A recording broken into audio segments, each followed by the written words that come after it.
je voulais surtout axer cette présentation aujourd'hui sur la question du néolibéralisme. Hein, puisque finalement, quand on veut réfléchir à quels sont sur quoi notre monde est fondé, hein, quelle est la caractéristique profonde du monde contemporain, eh bien, une partie essentielle de ce monde, je pense, peut être qualifiée d'un monde néolibéral.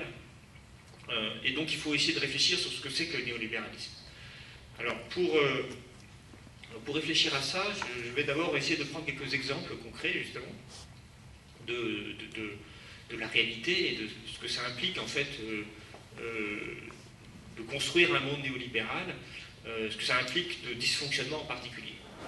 Alors, tout à l'heure, ce matin, je ne sais pas si vous avez entendu comme moi, vous écoutez France Inter, mais on avait un éminent représentant politique qui était invité aux grands entretiens du France Inter, et c'est François Hollande. Et François Hollande, eh bien, il devait intervenir sur la question des gilets jaunes, de la taxe carbone, et les journalistes lui ont fait aimablement remarquer que c'était lui qui avait introduit la taxe carbone et qui avait commencé à initier la hausse du prix de l'essence et du gasoil.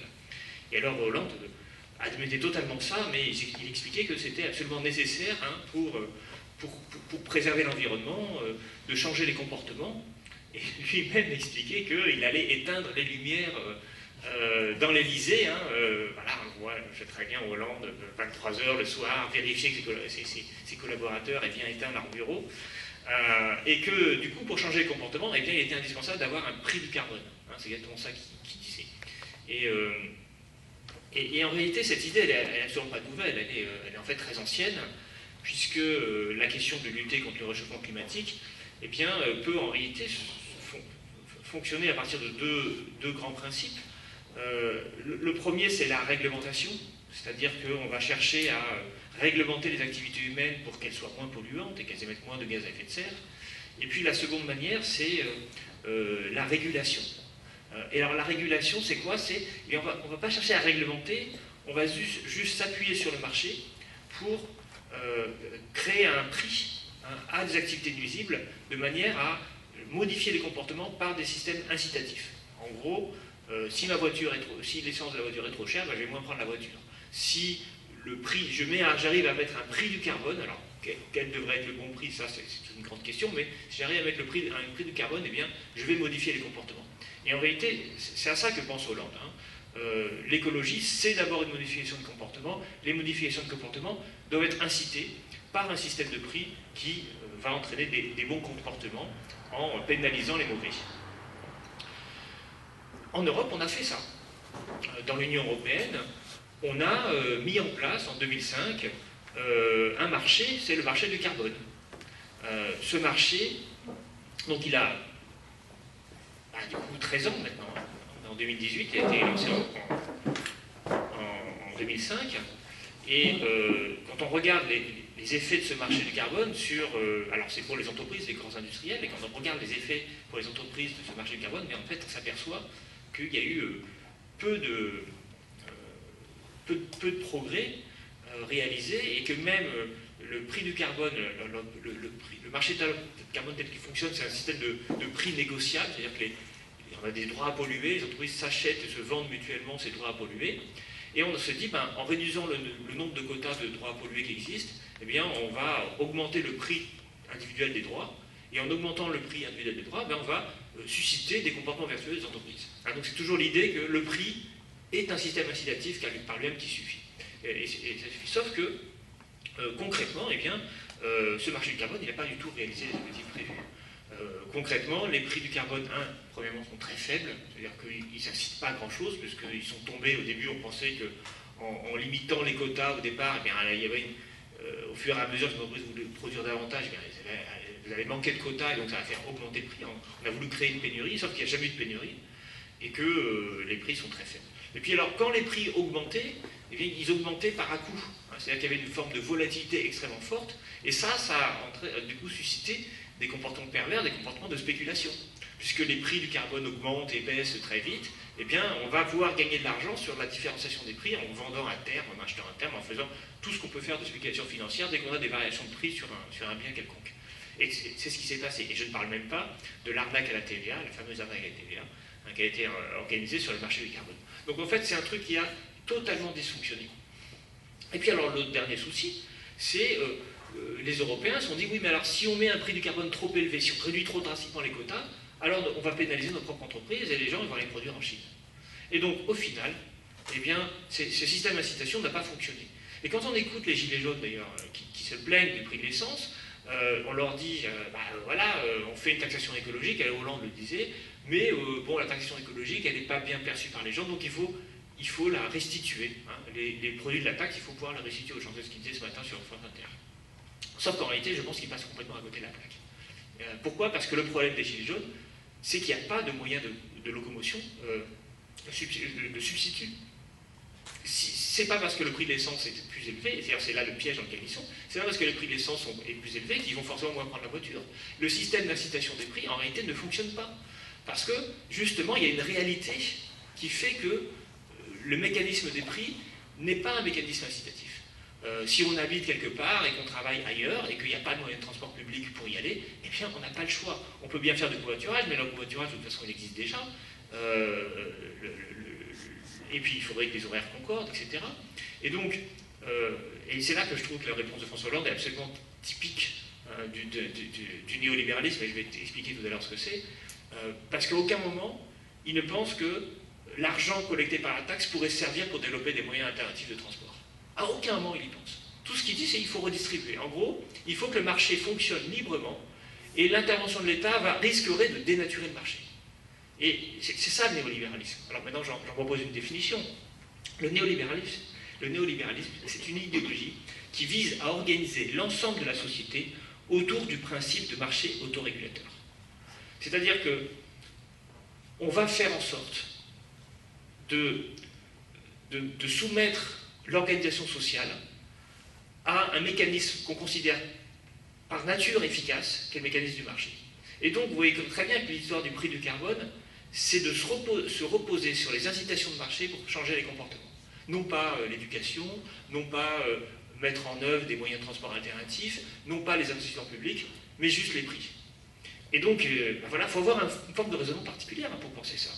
Alors, quand on veut réfléchir sur ce que c'est que le néolibéralisme, moi je vous conseille un livre qui est absolument excellent, même si c'est un peu difficile à lire. C'est le dernier livre d'Alain Supiot, qui s'appelle La gouvernance par le nombre. Et dans ce livre, Alain Supiot, il essaye de caractériser l'époque contemporaine. Et alors lui, Supiot, c'est un philosophe du droit, donc c'est un juriste. Et en fait, il essaie de s'interroger sur la manière dont le droit a basculé aujourd'hui par rapport à ce qu'il avait été il y a l'époque traditionnelle, avant l'émergence et l'extension du néolibéralisme. Alors, pour Alain Supiot, le rôle traditionnel du droit, en fait, c'est de construire une société idéale. Et construire cette société idéale, eh bien, ça repose sur d'abord l'affirmation de certains principes transcendants.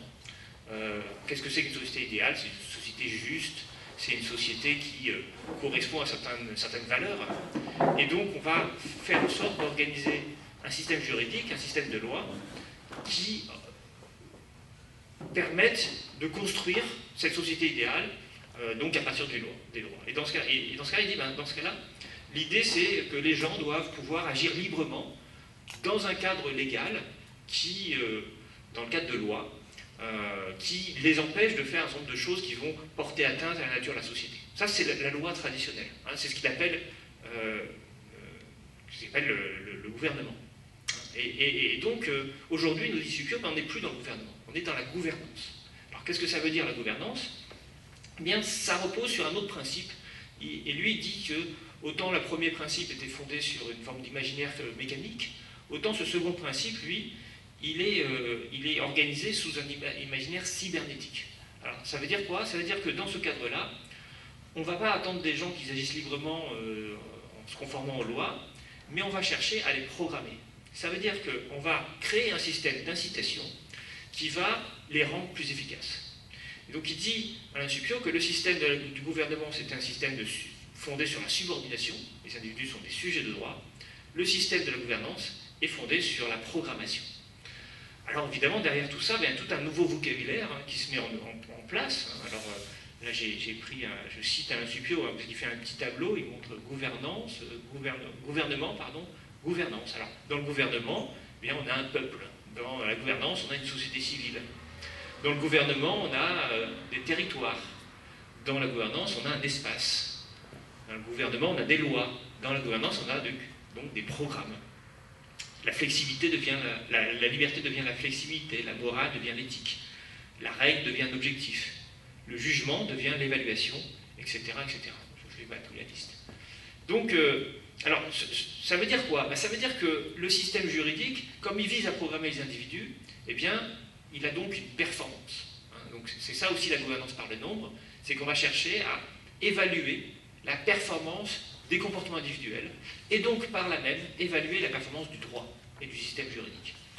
Et donc le système juridique, eh bien, il peut lui-même en fait être évalué en forme de benchmark, qu'on dit dans les théories managériales, c'est-à-dire on va essayer de comparer le système juridique français par exemple avec le système juridique allemand. Si la France n'est pas assez compétitive, eh bien c'est parce que notre système social, notre système réglementaire, notre système juridique, il n'est pas assez compétitif vis-à-vis de l'Allemagne, du Royaume-Uni, des États-Unis, je ne sais quoi en fait, la Chine éventuellement, quoi d'autre. Et donc, la règle n'est pas juste ou morale ou éthique ou bonne par nature, elle est efficace ou non efficace. Et donc, si elle n'est pas efficace, eh bien, il faut qu'elle change, il faut qu'elle s'adapte. Et on a dans cette idée de gouvernance, on a aussi l'idée que comme le monde change perpétuellement, eh bien, il faut toujours que la loi rattrape le monde qui change. Et donc, une bonne loi, je veux dire traditionnelle, c'était une loi juste. Et une bonne loi juste, c'est une loi qui reste. Vous voyez, il n'y a pas longtemps, Emmanuel Macron, la semaine dernière, il a dit qu'il voulait changer la loi de 1905. 1905, c'est une vieille loi. Ah ouais, mais le monde a changé. Elle n'est plus assez efficace. Mais enfin, le principe de la loi de 1905, c'est pas l'efficacité. C'est de distinguer ce qui est l'ordre du temporel et du religieux, si je puis dire. C'est l'ordre de la loi, de l'État et de la religion. C'est ça le fondement de la loi de 1905. C'est pas un fondement lié à une quelconque efficacité. C'est une question, j'ai envie de dire, de nature philosophique. Je regarde Martine en disant ça, mais c'est ça au fond. Séparation de l'Église et de l'État. Bon ben oui, mais maintenant c'est plus efficace. Vous voyez que finalement la question qui est derrière la réforme de la loi de 1905 et même le principe même d'une bonne loi, c'est pas une loi qui est là depuis longtemps et que tout le monde comprend et tout le monde suit et applique parce qu'elle est rentrée dans les mœurs. Au contraire, comme le monde change, eh bien, il faut sans cesse changer le système juridique. Et donc on voit très bien que derrière, il y a le principe d'une forme d'inflation législative. Et Alain Juppé finit par dire, en fait, ce système, c'est un système dans lequel il n'y a plus de principe transcendant, au fin de compte. En tout cas, ce n'est pas le principe transcendant qui détermine le système juridique. Le monde, dit Suppiot, est un monde plat, tellement plat que finalement il va être en perpétuelle mutation, et il va être, en réalité, ces mutations vont être en fait contradictoires avec les institutions protectrices étatiques. Pourquoi? Parce que l'efficacité, c'est la mise en concurrence. La mise en concurrence, c'est supprimer les filets sociaux, les normes qui protègent l'individu. Et le marché est au cœur de tout ce système. Parce que le marché, c'est ce qui va permettre de susciter la concurrence, l'émulation, et qui va être le mécanisme par lequel on va atteindre la performance, par le système incitatif. Et donc, Alain Juppé dit que finalement, l'objectif de la gouvernance, c'est de créer un système, de mettre en place un système de marché total. C'est son expression, il parle du marché total. Et je le cite, le projet de la globalisation est celui d'un marché total, peuplé de parties contractantes, n'ayant entre elles que des relations fondées sur le calcul d'intérêt. Finalement, voilà, on finit par marchandiser le droit, c'est-à-dire par rendre le droit compatible avec le monde marchand. Et je reviendrai à la fin de l'exposé sur cette notion, mais je peux déjà anticiper. Finalement, il s'agit d'encastrer le social dans l'économie. Et le social au sens large du terme, c'est-à-dire pas le social au sens... l'ensemble de la société doit devenir compatible avec le principe économique. Alors évidemment, c'est un système qui est extrêmement insécurisant, pour les individus bien sûr, et qui va entraîner, nous dit Suppiot, une forme de double mouvement. Premier mouvement, la quête par les gouvernants d'une machine à gouverner performante, qui va donc mettre en œuvre un système de gouvernance par les nombres, qui va donc évaluer tous les individus, qui va du coup insécuriser ces individus, détruire les institutions sociales habituelles, parce que l'objectif c'est bien le changement et la performance perpétuelle, et nous dit l'Institut, tout ça va entraîner un retour au système d'intelligence personnelle, c'est-à-dire le retour à un système féodal. Pourquoi? Parce que lorsque les individus se sentent insécurisés individuellement, eh bien, ils vont chercher une sécurité chez plus fort qu'eux. Ça, c'est le féodalisme. Et nous dit, en fait, le problème c'est que ce féodalisme, il est incompatible avec l'égalité des droits, il est incompatible donc avec la démocratie. Et donc le néolibéralisme, voilà, c'est recréer une société fondée sur les féodalités. Alors quand on comprend ce mécanisme-là, on comprend que François Hollande, pour reprendre l'expression, on comprend que François Hollande, il explique que pour faire de l'écologie, il faut une taxe carbone. Parce que c'est le marché qui doit réaliser ça. C'est la performance. Ne jamais mettre l'État en capacité de créer des services publics. Vous vous rendez compte? C'est pas l'efficacité, ça. C'est pas la gouvernance par les nombres, c'est le gouvernement, c'est l'État puissant, etc. Non, Hollande, il est complètement imbibé jusqu'à la moelle, pardonnez-moi, mais de néolibéralisme. Et on le voit, parce que je pense qu'il ne pense même pas qu'il peut y avoir une autre pensée, en fait, c'est ça le problème. Et bon, évidemment, malheureusement, c'est pas le seul. Alors, je voudrais expliquer maintenant avec je vais faire un petit développement sur une question qui peut-être, qui concerne à mon avis beaucoup de monde et qui est extrêmement importante. C'est vous prendre l'exemple d'un secteur économique qui a totalement basculé du principe de la réglementation au principe de la régulation. C'est-à-dire qui est totalement basculé dans le monde néolibéral. Il s'agit du monde agricole. Alors, l'agriculture, c'est extrêmement intéressant parce que quand on ouvre un manuel d'économie, on nous présente toujours l'agriculture comme étant le principe du marché parfait. Les marchés agricoles, c'est ce qu'on dit dans les manuels. Je vous invite à lire les manuels. Ils expliquent que le marché du lait, c'est un marché parfait. Je cite Montague et Taylor, qui ont écrit le manuel le plus vendu dans le monde entier. Et alors, ils montrent une courbe d'offres et de demande, etc. Alors, ils expliquent pourquoi c'est un marché parfait. Parce qu'il fonctionne en concurrence parfaite. Pourquoi il fonctionne en concurrence parfaite? Parce qu'il y a beaucoup de producteurs en concurrence, parce qu'il y a beaucoup de consommateurs aussi en concurrence, parce que les produits sont homogènes, parce que les technologies sont accessibles. Et donc, au final, contrairement à beaucoup d'autres produits, l'agriculture, eh bien, pour les manuels d'économie, fait figure de marché parfait. Et donc, puisque c'est un marché parfait, eh bien, il faut évidemment le réguler par les lois de l'offre et de la demande, par le marché, et l'État doit intervenir aussi peu que possible. Donc, vous savez comme moi que l'État intervient beaucoup dans l'agriculture, mais plus largement, vous savez aussi, sans doute comme moi, que, mais je vais quand même le développer un peu, parce que peut-être que tout le monde ne le sait pas aussi bien, que le marché agricole, les marchés agricoles sont des marchés qui sont profondément dysfonctionnels. En réalité, il y a 3 dysfonctionnements profonds. Le premier, c'est le dysfonctionnement du point de vue des producteurs. Alors, quand on regarde les producteurs agricoles, les agriculteurs, eh bien, en fait, on s'aperçoit, alors je vais prendre juste l'exemple des producteurs de lait, parce que c'est cet exemple-là qui va un peu faire sur le fil rouge, parce qu'en fait, les agriculteurs, ils sont très très différents. Hein. Vous êtes des maraîchers, des producteurs de lait, des céréaliers, c'est pas du tout la même vie que vous avez. Mais donc, je vais prendre la question des producteurs de lait. Alors, quelques chiffres quand même, pour montrer le désarroi de ces agriculteurs. Entre 1984 et 2014, 84% des exploitations laitières ont disparu. Donc, on est là sur 30 ans. On ne produit pas moins de lait aujourd'hui qu'en 1984. Donc, ça veut dire que si plus des 4/5 des exploitations laitières ont disparu, ça veut dire que chaque exploitation laitière a 5 fois plus de vaches. Ça veut dire que la taille des exploitations a énormément augmenté.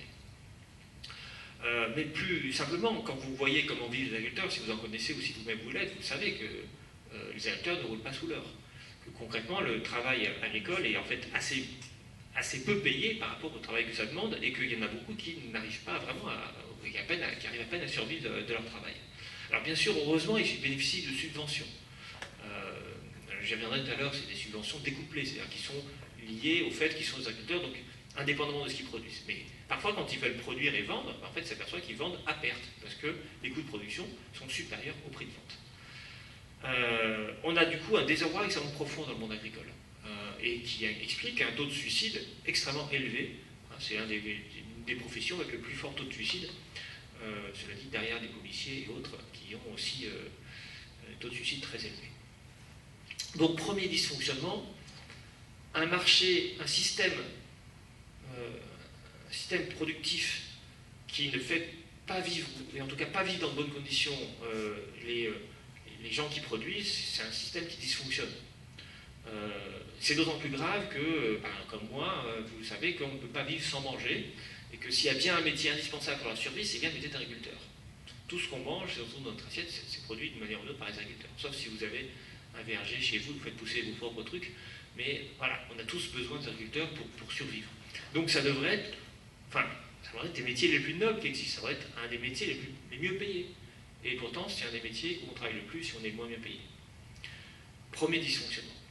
Deuxième dysfonctionnement, et bien sûr le dysfonctionnement écologique. L'agriculture a depuis longtemps, mais en fait ça s'est accéléré ces dernières années, un système de production extrêmement intensif qui nuit à la fois à l'environnement et au bien-être animal. Parce qu'il ne faut pas non plus oublier les pauvres bêtes parfois qui sont parquées dans des systèmes d'élevage extrêmement violents en fait. Alors, là aussi quelques chiffres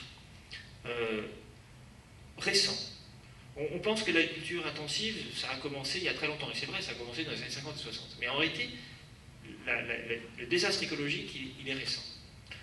Entre 1989 et 2016, 89, ce n'est pas une agriculture traditionnelle du XVIIIe siècle, c'est déjà une agriculture extrêmement productiviste.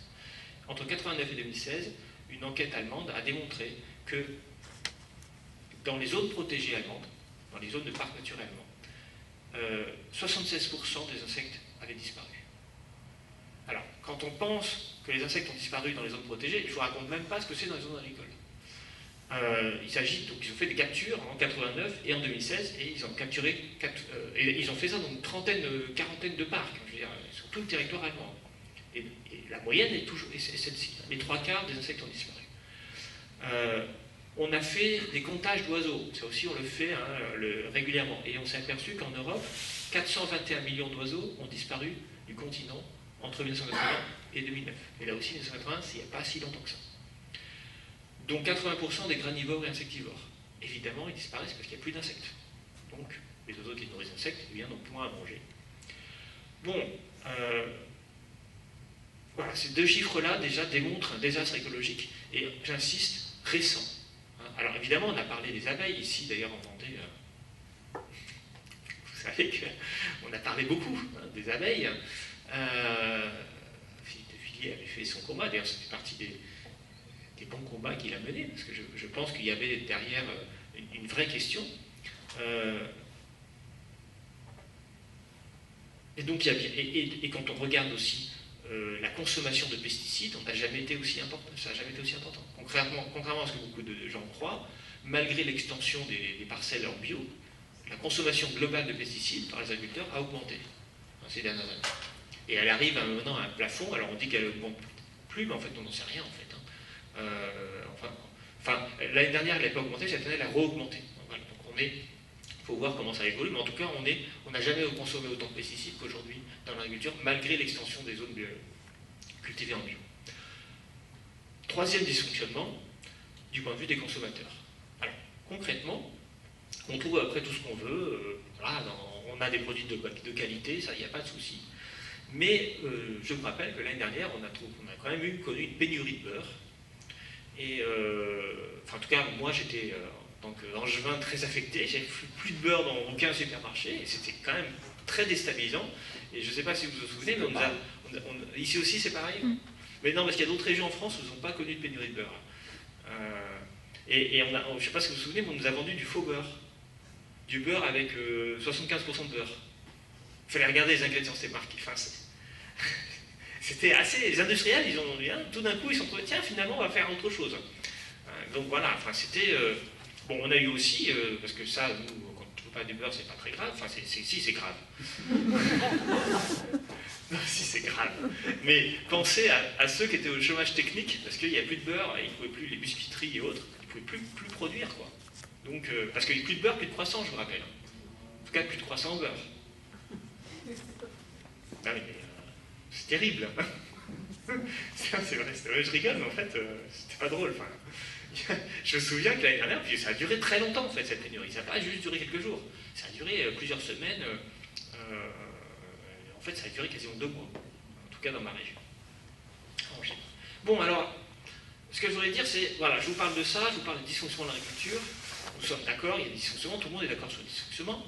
Par contre, le problème, c'est que très peu de gens arrivent à comprendre les origines de ces dysfonctionnements. Et ce que je vais essayer de vous expliquer maintenant, c'est que les origines de ces dysfonctionnements, en fait, d'abord, sont récents. Et ils sont liés aux transformations de la politique agricole commune. Alors, pour le comprendre, il faut revenir sur ce que c'est que la politique agricole commune à l'origine. Alors, à l'origine, c'est une politique française. Bon, dans le livre, je retrace toute l'histoire. Je me suis amusé à lire des articles, des comptes rendus de congrès de la FNSEA des années 50. Mais je vais vous passer tout ça parce que, d'abord parce que vous lirez dans le livre, et puis ensuite parce que je veux revenir directement à l'essentiel. L'essentiel, c'est que la PAC aurait été mise en place en France d'abord, puis en Europe, pour accompagner la modernisation de l'agriculture. Concrètement, l'agriculture française était extrêmement archaïque dans les années 50, à tel point qu'on avait, à la sortie de la guerre, encore des tickets de rationnement, que malgré l'énormité des surfaces cultivées, la production agricole française ne suffisait pas à nourrir la population française. Donc on a voulu moderniser l'agriculture. Et pour ça, il a fallu inciter les agriculteurs à investir dans la mécanisation, dans les nouvelles formes d'élevage, d'agriculture, de production, etc. Et pour ça, on les a accompagnés. Alors on les a accompagnés par les chambres d'agriculture, qui ont été mises en place à ce moment-là, par l'INRA, qui a été aussi créé à ce moment-là, donc l'Institut national de recherche agronomique, qui permettait de développer des nouvelles techniques de production pour accompagner l'agriculteur, et puis aussi par les financements avec la création du crédit agricole.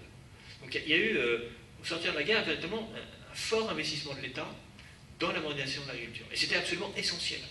À l'époque, 40% de la population active, quasiment, était agricole. Je sais pas si enfin, c'était un autre monde, les années 50. Alors, le problème, c'est quoi? C'est que tout ça ne suffisait pas. Les agriculteurs, on pouvait les former, on les accompagnait, leur donner des sous, mais ça ne marcherait pas. Ça ne marcherait pas pour une raison simple, c'est que les agriculteurs ne sont pas des gens idiots. Et ils savent que lorsque, individuellement, ils produisent plus, ils gagnent plus d'argent, parce qu'ils vendent plus. Donc logiquement, il y a une rentabilité à vouloir produire plus individuellement. Mais lorsque collectivement, ils produisent plus, ils se heurtent à une demande rigide, puisque les gens ne vont pas consommer davantage sous prétexte que les prix sont faibles. Pourquoi? Parce que, simplement, ils ont des besoins physiologiques qui fait qu'on ne va pas manger on va pas manger 2 fois plus si les prix sont 2 fois plus faibles. Et donc, ça veut dire quoi? C'est-à-dire que si tous les agriculteurs ensemble se mettent à produire davantage, eh bien, les prix du marché s'effondrent. Et si les prix du marché s'effondrent plus rapidement que n'augmentent les ventes, alors le chiffre d'affaires des agriculteurs diminue. Et ça, c'est ce qu'on appelait la malédiction du progrès, en fait, dans l'agriculture. Et donc, les agriculteurs n'étaient pas du tout prêts à moderniser leurs exploitations si la conséquence de cette modernisation était un effondrement de leur chiffre d'affaires individuellement, enfin collectivement, puis individuellement en réalité. Et donc, ils ont passé un accord avec l'État pour que les prix agricoles ne soient pas des prix de marché, mais des prix régulés. C'est ce qu'on appelle le principe des prix garantis. L'État garantit aux agriculteurs un prix, qui est renégocié chaque année, qui n'est pas rigide le prix, mais qui doit suivre l'évolution du coût de production, et donc faire en sorte que le prix de marché auquel les agriculteurs vendent soit toujours au-dessus du coût de production. Et donc là, du coup, on a eu une modernisation de l'agriculture. Alors ça ne s'est pas fait tout de suite en fait. D'abord parce qu'il y a eu des grandes contestations agricoles. À combien devait être le prix? Quels étaient les agriculteurs qui étaient concernés? Au début, on a voulu avoir des prix garantis que pour les céréales, la betterave à sucre, les oléagineux. Et alors les maraîchers, les vergers, les producteurs de lait, tout ça, eux, rien du tout. Donc évidemment, il y a des contestations. Évidemment, c'était ceux qui avaient le plus de pouvoir politique, mais c'est aussi, comprenez bien, céréales, sucre, huile, c'est aussi les aliments de base qui étaient concernés, en fait. À l'époque, c'était encore les aliments de base. Bon. La solution, ça a été, en fait, d'organiser la politique agricole à l'échelle européenne. Alors ça permettait deux choses. Ça permettait déjà de ne pas être en première ligne pour le gouvernement français vis-à-vis de la mécontentement agricole, puisque finalement maintenant c'était une administration, comment dire, la Commission européenne, voilà, précisément, qui organisait la politique agricole, et donc c'était plus le gouvernement qui était en première ligne. Puis la deuxième raison, c'est que comme on commençait déjà à avoir des surplus agricoles, eh bien l'Union européenne permettait aussi d'avoir des débouchés pour l'agriculture française. Et donc, c'est en 1957, hein, avec la signature du traité de Rome, la politique agricole est en place dès ce moment-là, et va être mise en œuvre concrètement à partir de 1962. Et donc ça va évidemment accélérer, ça va accélérer complètement la modernisation de l'agriculture. C'est-à-dire qu'à la fin des années 50, les agriculteurs sont tous convaincus qu'il faut se moderniser. Et la FNSEA devient un véritable syndicat productiviste, ce qui n'était pas forcément dans les années 50, tout début des années 50. La FNSEA était en fait assez rétive au progrès, jusqu'à la mise en œuvre de la PAC à l'échelle française d'abord, et puis surtout à l'échelle européenne. Bon, alors le problème, c'est qu'on a eu des soucis, deux soucis principaux avec la PAC. Le premier souci, c'est que les surproductions agricoles qui étaient sectorielles au moment où on a mis en place les prix garantis que dans certains marchés, sont devenues généralisées. Au début à l'échelle française, mais alors on avait encore des débouchés européens, puis ensuite il y a eu des surproductions partout à l'échelle européenne, puisque les prix garantis, en fait, ils incitent tellement à la production que plus on produit, plus on vend, plus on gagne des sous, et donc ça a très très bien marché, hein, mais ça a presque trop bien marché, puisque dès le début de la PAC, en réalité, on commence à avoir des excédents, et donc se pose la question de réguler ces excédents. Alors, premier type de régulation, c'est de normer les produits agricoles. On vous achète vos produits que s'ils sont conformes à une certaine norme. Oui, par exemple, si vous... C'est un truc que j'utilise toujours parce que c'est assez évident. Si vous faites... Comment s'appelle ce légume vert? Non, pas la courge, mais en vert. Comment ça s'appelle? La courgette, merci. Alors voilà. Si vous faites pousser des courgettes chez vous, vous savez qu'elles sont énormes, les courgettes que vous faites dans votre jardin. Mais quand vous les achetez au magasin, elles sont toutes pareilles. Bon, parce que ça, c'est le calibrage. Voilà, tout ça, c'est une manière de gérer la surproduction. Si on n'est pas dans le calibre, on ne vous le rachète pas. Si vos pommes sont véreuses, on ne les achète pas, etc. Ce qui est normal, après tout. Et donc, ça permet de normaliser un peu la production agricole. Donc, on fait des critères de qualité, on va dire, de la production, pour limiter, on va dire, la surproduction. Mais ça ne suffit pas.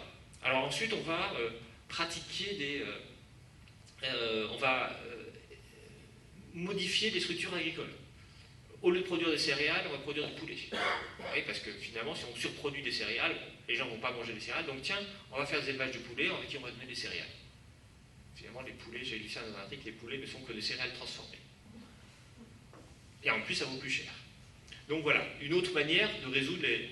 Donc tout le monde va manger de la viande aussi, très vite. D'ailleurs, c'est ce qui va se passer à cette époque-là. Bon, et puis ensuite, ça continue de surproduire. Donc on va mettre en place des systèmes de régulation, de réglementation, je devrais dire, plus quantitatifs, en demandant aux agriculteurs de ne pas cultiver toutes leurs terres, c'est ce qu'on appelait la politique de la jachère. Et dans le domaine du lait, j'y reviendrai, on va mettre en œuvre des quotas laitiers, dès les années 80, par pays et par agriculteur. Ça, c'est le premier problème. Et donc, le problème, c'est que la surproduction ne va pas véritablement être gérée correctement. Dans les années 80, je pense que vous vous en souvenez, on avait des tonnes de beurre. Ce qui, d'ailleurs, rétrospectivement, rend encore plus curieux la pénurie de beurre qu'on a connue l'année dernière. Donc, on avait des stocks de beurre énormes dans les années 80. Bon, alors qu'est-ce qu'on fait de tous ces stocks? On fait des poulets, mais alors les poulets, on ne peut pas non plus les manger tous, donc qu'est-ce qu'on fait? On les exporte. On exporte nos surplus agricoles dans le monde entier. Alors dans les années 70, on a de la chance, entre guillemets, puisque avec le choc pétrolier, eh bien, les pays du Golfe se sont beaucoup enrichis, il y a beaucoup de main-d'œuvre qui vient dans ces pays pour participer au développement, et donc tous ces gens, il faut les nourrir, et donc, eh bien, ça tombe bien, nous on produit du poulet congelé pas cher, subventionné par les fonds européens. Et donc, voilà, on va vous vendre du poulet aux pays du Golfe. Alors, les pays du Golfe achètent nos poulets, donc on résout en partie nos problèmes de surproduction, ils achètent notre beurre, ils achètent tout, quoi. Et puis très vite, il y a d'autres pays qui vont rentrer en concurrence avec l'Europe. Le Brésil en particulier va commencer à émettre des poulets, donc on va arriver sur la crise du poulet. Ces poulets d'ailleurs ils sont produits dans l'Ouest, essentiellement d'ailleurs en Bretagne. Brest c'est le premier produit, enfin c'est le port du poulet. Et quasiment tous les bateaux c'est du poulet qui transportent. Non mais c'est vrai. Donc l'Europe est un des premiers producteurs de poulet. Dans l'Europe la France et dans la France la Bretagne. C'est quasiment tous les poulets sont produits là-bas. Bon, alors le problème c'est que très vite, crise, parce que concurrence. Donc qu'est-ce qu'on va faire? On va essayer d'élargir nos débouchés et on va commencer à vendre nos poulets ailleurs que dans les Moyen-Orient, on va les vendre en Afrique essentiellement. Et là se pose donc un deuxième grave problème dans les années 80. C'est que les pays africains, donc, chez qui on exporte nos poulets congelés subventionnés, de mauvaise qualité d'ailleurs, se retrouvent en situation où leurs agriculteurs ne peuvent plus faire concurrence à ces poulets. C'est-à-dire que les pays africains produisent du poulet eux-mêmes. Mais le problème, c'est que les coûts de production du poulet sont supérieurs au prix de vente auquel on brade tellement nos poulets, ils sont tellement subventionnés, ils sont tellement produits de manière industrielle, qu'ils coûtent moins cher que le poulet local. Et donc là, c'est en train de dévaster l'agriculture africaine. Nos agriculteurs, les Africains, à la fin des années 80, se plaignent aux Européens et demandent, exigent un changement de politique agricole européenne. Et ce changement, il doit passer, nous disent les pays africains, par la fin de subventions de poulet. Et donc, en fait, aux accords de Marrakech qui sont signés en 1994, l'Union européenne s'engage à transformer sa politique agricole. Donc à partir de 1994, on va mettre en œuvre progressivement, très progressivement, une nouvelle PAC. Cette nouvelle PAC est fondée sur les prix de marché, non pas sur les prix garantis. Donc on va supprimer le principe des prix garantis, on va le faire progressivement. On va supprimer du coup, puisqu'on n'a plus de prix garantis, on va supprimer, il y aura moins de surproduction, et on va commencer à supprimer toutes les limitations quantitatives qui ont été mises en œuvre. Et en particulier, on va supprimer les quotas laitiers. Alors les quotas laitiers vont être supprimés en 2015. Vous voyez, 94 accord de Marrakech, 2015, il faut 20 ans pour transformer l'agriculture. Mais entre-temps, d'autres choses ont été supprimées, la jachère est supprimée, etc. Alors, autre chose, les aides agricoles vont continuer d'exister, mais ça sera ce qu'on appelle les aides découplées. Ça veut dire qu'elles ne sont plus liées au niveau de production, elles sont liées, on passe des aides au quintal aux aides à l'hectare, c'est-à-dire que les agriculteurs auront une aide fixe en fonction de la taille de leur exploitation. Alors, certains agriculteurs sont plus aidés. Dans les zones rurales, il y a un peu difficile. Enfin, les zones rurales. Évidemment, tous les agriculteurs sont dans les zones rurales. Je veux dire, dans les zones un peu difficiles, il y aura des aides un peu montagneuses et autres, il y aura des aides un peu supérieures. Et puis enfin, on va surtout, et ça va venir aussi assez tard, commencer à faire des accords de libre-échange avec de très nombreux pays qui ont des systèmes agricoles en fait très souvent différents du nôtre. Et en particulier, alors, en 2016, c'était le CETA dont on parlait, qui a été ratifié, qui a été signé par la Commission européenne et qui est en phase d'être ratifié.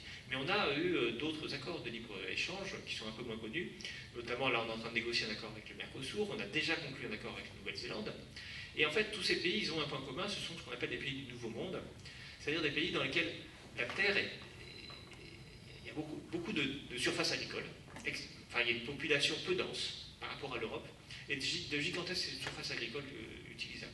Et donc ils ont une agriculture qui est beaucoup moins intensive, qui est plus extensive, en main-d'œuvre en particulier, puisqu'on va, sur des vastes champs, on va avoir des économies d'échelle extrêmement fortes, qui signifie que chaque hectare donnera aura un rendement plus faible, mais au niveau du coût du travail, on aura beaucoup moins de coût du travail. Et donc ça veut dire que là, alors un exemple, parce que si je dis comme ça, c'est un peu compliqué, vous élevez du bœuf en Europe, vous avez des étables, vous avez des prés, vos bœufs pâturent, vous devez les changer de prés, vos vaches pâturent, vous devez les changer de prés, l'hiver vous devez les mettre à l'étable, les nourrir avec du foin, etc. C'est très coûteux en main-d'œuvre. En Argentine, qui est le pays dans lequel on produit le plus de steaks au monde, puisqu'ils sont des élevages de bœuf, de viande bovine extrêmement importants, eh bien c'est très simple. On les envoie dans la pampa, et là ils se débrouillent tout seuls, et on va les capturer, on les envoie au printemps, et ensuite ils grossissent, ils se reproduisent, et puis on capture les bœufs à la fin de l'été, quoi. coût en main-d'œuvre zéro. Donc, ces types d'agriculture, ils sont profondément différents parce que, au départ, le coût de la terre, le coût du foncier n'est pas du tout le même, parce qu'on a des pays extrêmement densément peuplés comme les pays européens, et d'autres pays qui sont extrêmement peu densément peuplés, et donc qui ont des exploitations agricoles qui sont extrêmement étendues, et donc qui ont des agricultures totalement différentes des agricultures européennes. Alors pourquoi je vous dis ça?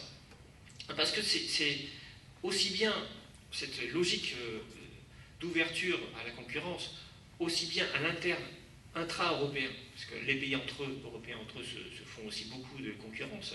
Je pense en particulier à l'Allemagne et à l'Espagne, qui sont des pays un peu frontaliers. Enfin, je veux dire, ils ont accès à une main-d'œuvre peu chère. Et dans l'agriculture, on sait à quel point la main-d'œuvre peu chère, c'est important. Donc les exploitations allemandes peuvent aller recruter des Polonais, les Espagnols, dans leurs champs de fraises, ils recrutent des Marocains. Parfois d'ailleurs des illégaux. Donc forcément, ils ont des coûts extrêmement faibles. Et en même temps, on ouvre à l'extérieur avec des types d'agriculture qui sont totalement différentes. Et donc, quelle réponse les agriculteurs face à cette intensification concurrentielle? Parce que c'est ça le fond du problème. On intensifie la concurrence. Eh bien, ils vont être obligés de maximiser leur production et d'avoir des pratiques encore plus intensives au niveau de l'usage de produits phytosanitaires. Je prends un exemple. Le glyphosate, on en a beaucoup parlé l'année dernière. Il était question l'année dernière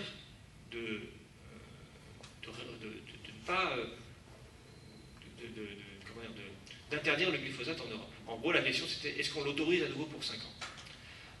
Les pays européens se sont réunis et ont essayé de trouver une forme de solution à ça. Alors, pour le comprendre, il faut comprendre ce que c'est que le glyphosate. Le glyphosate, c'est un défoliant. Ça permet de désherber. Mais on peut très bien faire de l'agriculture sans désherber, sans utiliser le glyphosate. Seulement, il faut désherber mécaniquement. Donc on a deux technologies possibles. La technologie mécanique, c'est-à-dire qu'on va, avec un tracteur, essayer d'enlever les herbes mécaniquement, et la technologie chimique, le glyphosate. Les deux sont aussi efficaces l'une que l'autre, seulement il y en a une qui est plus chère en main-d'œuvre, celle qui est mécanique. Et dans un monde hyper concurrentiel, si on interdit le glyphosate en Europe, mais qu'on a un accord de libre-échange avec le Canada, là, vous comprenez bien que nos agriculteurs, eh bien, ils vont avoir un souci parce que la concurrence sera de fait déloyale. Et donc, ce qu'on voit ici, c'est que la possibilité de réglementer, alors qu'on a auparavant ouvert nos marchés à la concurrence étrangère, en fait, et du coup, disparaît avec cette ouverture des frontières. Il faudrait qu'on puisse réglementer à la fois en Europe et au Canada en même temps. Sauf que dans les accords de libre-échange qu'on a signés, il n'y a absolument rien sur ces questions-là. Donc, on a une intensification concurrentielle qui est en fait le produit direct de l'accord de Marrakech et de la mise en conformité de l'agriculture européenne sur le principe des prix de marché mondiaux et de fait dérégulés. Alors, deuxième élément qui explique là aussi le désarroi des agriculteurs. Les prix de marché ne sont pas incitatifs. Vous voyez, tout à l'heure, je vais parler de François Hollande qui expliquait que les variations de prix, c'était nécessaire pour inciter les gens à avoir des pratiques plus écolo. Bon, on nous dit la même chose. On nous dit, regardez, quand les prix augmentent, les gens vont plus produire. Si les prix baissent, ils vont moins produire. Enfin, c'est parfait, vous voyez, comme ça, on régule la production en fonction des prix de marché. Sauf que, du point de vue des agriculteurs, c'est totalement absurde, cette idée. Pourquoi? Parce qu'un agriculteur, il ne va pas changer sa production. Entre le moment où il sème le blé début novembre, avant la Toussaint, et le moment, fin octobre, le moment où il récolte le blé à la fin du mois de juillet, les prix mondiaux du blé peuvent avoir totalement varié. Enfin, ce ne sont plus du tout les mêmes. Donc, qu'est-ce que vous voulez inciter des gens quand une fois que vous avez semé du blé, vous n'allez pas commencer à planter des carottes 3 mois plus tard? Quand vous faites dans l'élevage, c'est encore pire. Vous avez un cheptel, vous faites des vaches à lait, vous n'allez pas tout d'un coup élever des porcs ou transformer vos pâturages en terre céréalière. Ça n'a juste aucun sens. Donc les incitations ne peuvent pas fonctionner dans l'agriculture. On a juste un sentiment d'injustice profond. Parce que les prix de marché, ils dépendent de quoi en réalité? Ils dépendent de ce qui se passe dans les autres pays. Vous avez des bonnes récoltes en Ukraine, les prix du blé s'effondrent. Vous avez une sécheresse en Australie, tout d'un coup, les prix augmentent. Bon, vous n'y êtes pour rien en tant qu'agriculteur. Donc, le caractère incitatif des prix n'existe pas. Et donc, la seule chose que ça crée, c'est un sentiment d'insécurité extrêmement profond. Ceux qui sont salariés savent qu'à la fin du mois, ils toucheront le même paye. Au bout ils peuvent calculer chaque année à peu près les revenus qu'ils auront sur un an. Pour les agriculteurs, c'est impossible. Donc ils vivent dans l'incertitude complète, à chaque fois. Donc évidemment que le désarroi des agriculteurs, il est évidemment lié à ces mécanismes dans lesquels les revenus sont absolument imprévisibles pour les agriculteurs. Alors je voudrais revenir maintenant, donc on voit ici le désarroi, on voit ici l'intensification et l'impossibilité de réglementer d'un point de vue écologique l'agriculture. Maintenant, j'aurais terminé sur la pénurie de beurre, parce que je n'ai toujours pas expliqué pourquoi est-ce que le néolibéralisme est coupable de la pénurie de beurre l'année dernière. Alors, quand on avait interrogé les agriculteurs, les producteurs de lait, ils expliquaient que s'il y avait pénurie de beurre, c'est parce que les prix n'étaient pas assez élevés. Alors, il y avait évidemment, on pense dans la tête, la courbe d'offre des économistes. Quand les prix s'élèvent, la production augmente. Bon, sauf que, comme je viens de le dire, les choses sont plus compliquées que ça en général. Ce qui est sûr, c'est que les agriculteurs demandaient que les centrales d'achat augmentent leurs prix. Pourquoi? Parce que les prix dans le secteur du lait sont en fait négociés chaque année entre les trois parties. Les trois parties, c'est les producteurs de lait, donc les agriculteurs, les transformateurs industriels et les distributeurs, les grandes surfaces globalement. Et donc chaque année, on se réunit, on discute d'un prix. Alors, le fait même qu'il existe cette entente sur les prix démontre que les parties prenantes, en général, elles ont besoin d'une sécurité sur les prix. Donc elles préfèrent en négocier en amont. Puis pour l'agriculteur, c'est très bien, parce qu'au moment où on va lancer sa saison, eh bien, on va savoir déjà à quel prix on va pouvoir vendre sa production.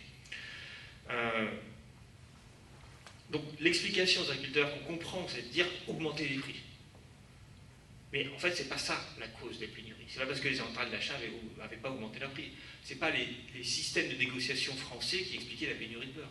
Pour deux raisons évidentes. La première raison, c'est que cette pénurie de beurre, elle est mondiale à ce moment-là. Quand on regardait les chiffres, ce que j'ai un peu fait dans le livre, quand on regarde les chiffres de l'évolution des stocks de beurre mondiaux, on voit que depuis quelques années, les stocks diminuent. D'ailleurs, en passant, c'est amusant parce que les stocks diminuaient et les prix n'augmentaient pas. Comme quoi les prix n'anticipent rien. Ils ont commencé à augmenter les prix quand on n'avait plus de stock, nulle part. Donc ça, si la disparition des stocks disparaît, c'est pas à cause des techniques de négociation de prix françaises. Alors en fait, on sait pourquoi le beurre a disparu au niveau mondial. C'est parce qu'on a eu une forte augmentation de la consommation de beurre. Pour des raisons les consommateurs aiment bien le beurre. Le beurre a une meilleure presse maintenant qu'il y a 10 ans. On ne l'accuse plus de toutes les maladies cardiovasculaires. Maintenant, le beurre, c'est bon. La pâtisserie française et les croissants, tout ça, les Chinois et les Asiatiques commencent à apprécier ce genre de pâtisserie au beurre. Et donc, il y a une hausse de la consommation de beurre. Donc, s'il y a une hausse de la consommation de beurre et pas de hausse de la production, ça explique au bout d'un moment qu'il y ait une pénurie. Et d'ailleurs, en passant, deuxième problème, les hausses des prix, ça faisait 1 an qu'elles commençaient vraiment à être visibles au niveau mondial. Et moi, j'ai regardé les chiffres. Au niveau européen, par exemple, il y avait une hausse des prix du beurre et aucune hausse de la production de beurre. Alors ça veut dire que, autre problème, oui, pourquoi est-ce que les lois de l'offre des économistes n'ont pas fonctionné? Pourquoi est-ce que malgré une hausse de prix, on n'a pas de hausse de production de beurre? Alors l'explication que j'y trouve, c'est qu'il faut essayer de comprendre comment on fait du beurre. Comment on fait du beurre? On fait du beurre avec du lait. Mais le lait ne produit pas du beurre. Le lait, avant, il faut l'écrémer. Et donc, en fait, ce qui se passe, c'est que le système de production de beurre, c'est un système qui repose à la fois sur un seul produit, qui est le lait, dont on va extraire la crème pour faire du beurre, et le reste du lait, le lait écrémé, on va le transformer en poudre de lait écrémé. Et donc, ce qui s'est passé, c'est que si on n'a pas eu de hausse de production de beurre, c'est parce qu'en fait, la rémunération des agriculteurs, des producteurs de lait, elle est fondée à la fois sur le prix du beurre, mais aussi sur le prix de la poudre de lait écrémé. Or, en fait, il y a eu un effet ciseau. Pendant l'année 2016-2017, les prix du beurre ont augmenté, mais les prix de la poudre de lait écrémé se sont effondrés. Et au final, les agriculteurs, ils ne produisent pas plus ils n'ont pas intérêt à produire plus de lait, parce que simplement, ils continuent de faire faillite en quelque sorte. Ils continuent d'avoir des difficultés parce qu'en réalité, leurs revenus ne peuvent pas augmenter. Parce qu'aucun agriculteur ne peut se spécialiser, c'est absurde, dans la production de beurre. Oui, parce qu'une vache ne produit pas que de la crème, sur demande, elle produit les deux à la fois. Et donc, la question qu'on doit se poser, c'est pourquoi le taux de matière grasse dans le lait a chuté?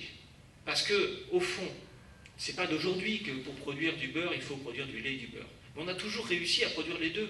Alors même que le marché du lait et le marché du beurre ne sont pas les mêmes marchés. En fait, ce qui se passe aujourd'hui, c'est qu'on consomme moins de lait et plus de beurre. Vous voyez, ça pose un problème technique. Mais ça pose un problème technique qui peut être résolu si on arrive à augmenter le taux de matière grasse du lait. Or, ce qui se passe, c'est que le taux de matière grasse du lait s'est effondré.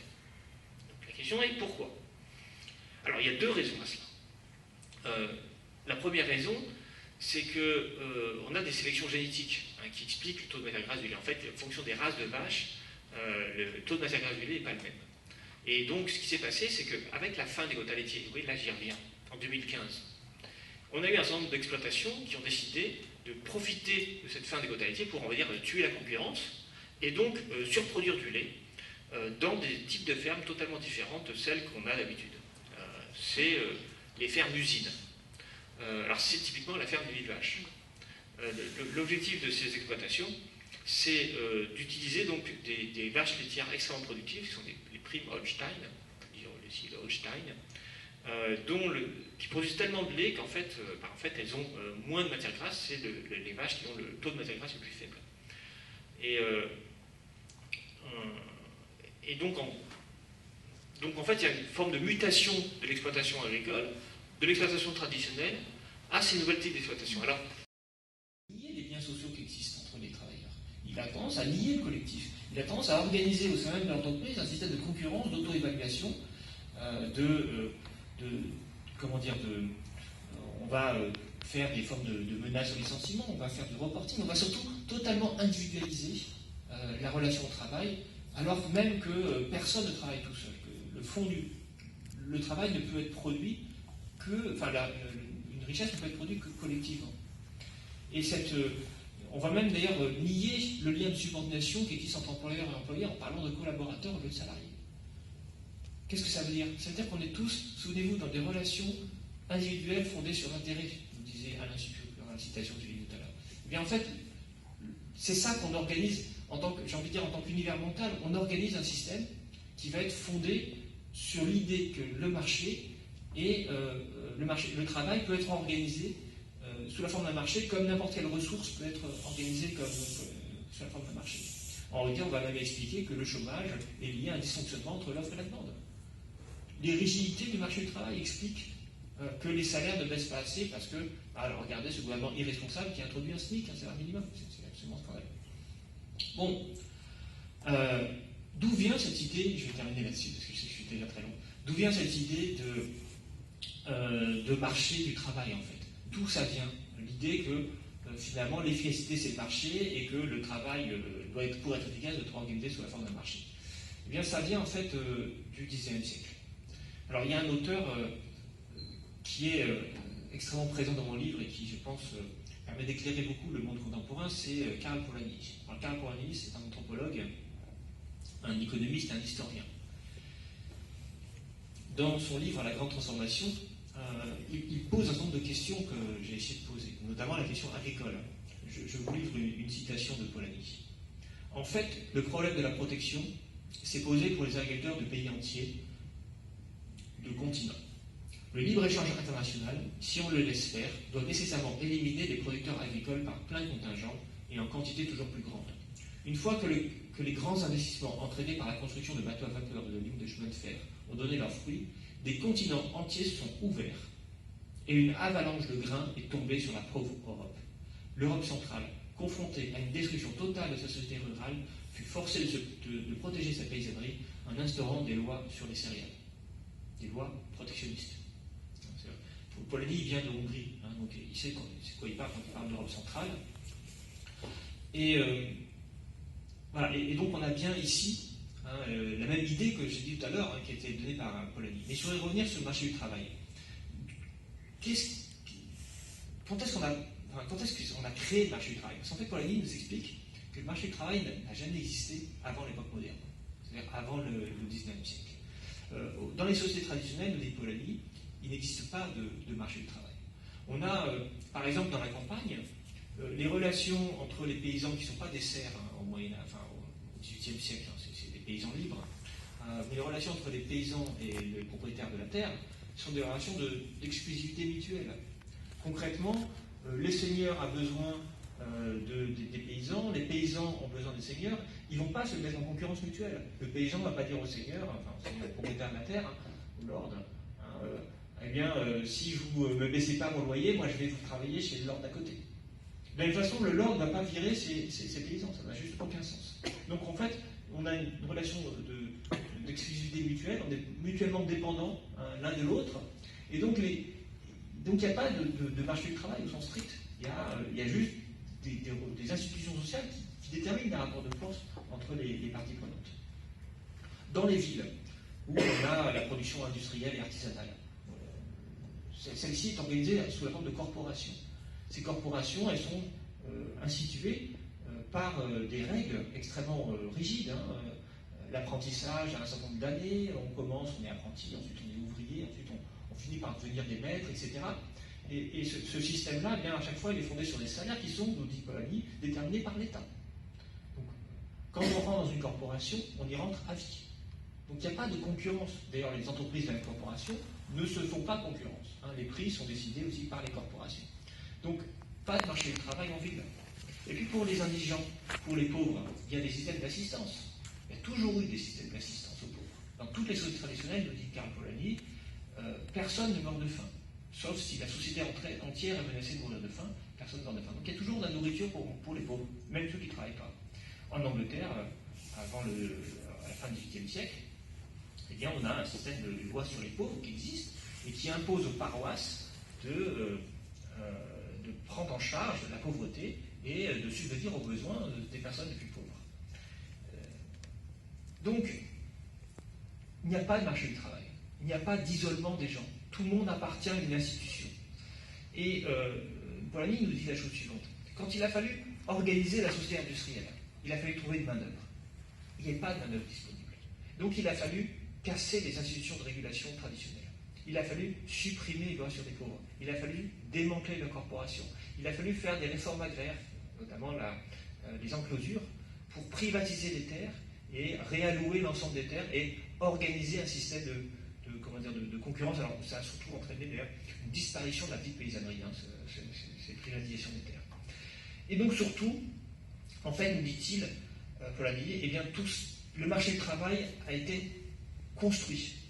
Il n'est pas arrivé naturellement. Ce n'est pas un ordre naturel, c'est même l'inverse. L'ordre naturel, c'est des institutions sociales qui encadrent les relations des gens, parce que l'ordre naturel, c'est que le travail, c'est une institution sociale, c'est une production sociale.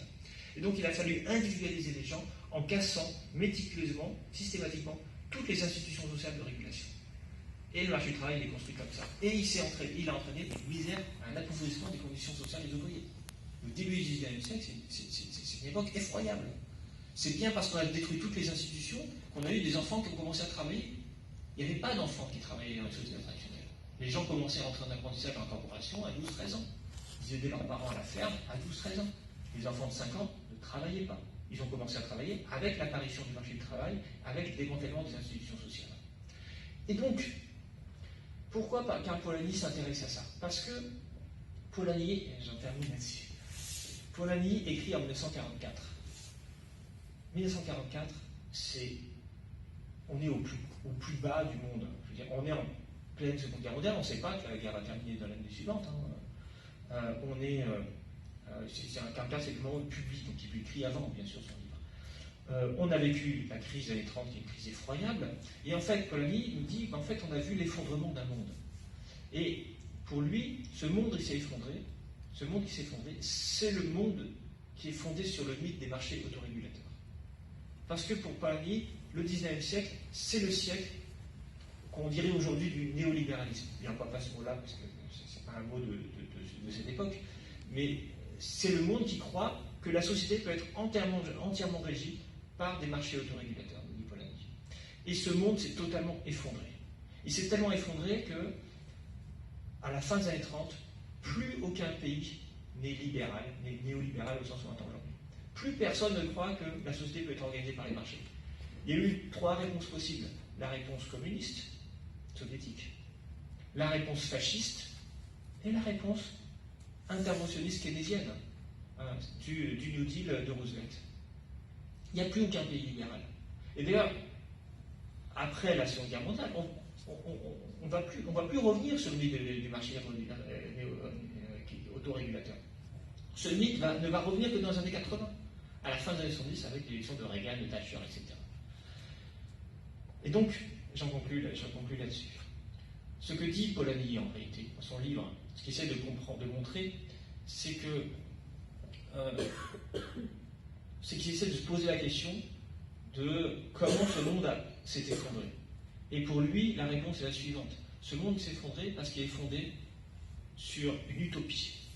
L'utopie selon laquelle il est possible d'avoir des marchés parfaits qui fonctionnent parfaitement et qui organisent parfaitement la société. Il nous dit cela n'arrive jamais, ne peut jamais arriver.